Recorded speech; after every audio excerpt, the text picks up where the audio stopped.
Hello guys, പുതിയൊരു വീഡിയോയിലേക്ക് എല്ലാവർക്കും സ്വാഗതം. ഞാനിപ്പം എനിക്കുണ്ടായ ഒരു അനുഭവമാണ് പറയാൻ പോകുന്നത്. നമ്മുടെ കൊട്ടാരക്കര ഗണപതി ക്ഷേത്രത്തിൽ ഞാൻ ഉണ്ണിയപ്പത്തിന് വാങ്ങിക്കാൻ വേണ്ടി നിന്നപ്പോൾ ക്യൂവിൽ നിന്നപ്പോൾ എൻ്റെ ഒരു റിലേറ്റീവിനെ കണ്ടു. അപ്പോൾ പുള്ളി ഇതുപോലെ പറഞ്ഞു, പുള്ളിക്കും ഒരു 8 കവർ ഉണ്ണിയപ്പം വേണം എന്ന് പറഞ്ഞു. അപ്പോൾ ഞാൻ പറഞ്ഞു ഞാൻ വാങ്ങിക്കാം പറഞ്ഞു. ഞാനപ്പോൾ ഓൾറെഡി ക്യൂവിൽ നിൽക്കുവാണല്ലോ, അപ്പോൾ ഞാൻ പറഞ്ഞു ഞാൻ വാങ്ങിക്കാം. അപ്പം അങ്ങനെ എനിക്കും 8 കവർ ഉണ്ണിയപ്പം വേണമല്ലോ. അപ്പോൾ ഞാൻ രണ്ടും സെപ്പറേറ്റാണ് പറയാൻ ഇരുന്നത്.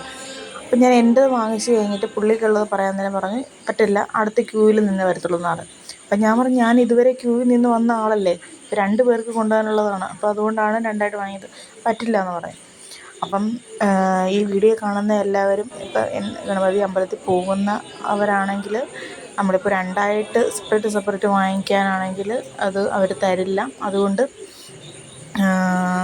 എനിക്ക് ഉണ്ടായ ഒരു അനുഭവം പങ്കുവെച്ചെന്നേ ഉള്ളൂ. എന്നിട്ട് പിന്നെ അത്രയും ക്യൂ നിന്ന് വരുമ്പോഴത്തെ വീണ്ടും സമയം എടുക്കും. അതുകൊണ്ട് അവിടെ നിന്നൊരു ആൻറ്റി അടുത്ത് ഞാനിങ്ങനെ പറഞ്ഞു ആൻറ്റിക്ക് വാങ്ങിക്കാനുള്ളതും പിന്നെ എൻ്റെ കൂടെ കൂട്ടിയിട്ട് ഒരുമിച്ച് രസീത് എഴുതി തരാമോ എന്ന് ചോദിച്ചപ്പോൾ പുള്ളിക്കാർ പറഞ്ഞു ഓക്കെ തരാമോളൂ എന്ന് പറഞ്ഞിട്ട് എൻ്റെ കയ്യിൽ നിന്ന് പൈസ വാങ്ങിച്ചിട്ട് പുള്ളിക്കാർ ഒന്നായിട്ട് റെസിപ്റ്റ് എഴുതി തന്നു.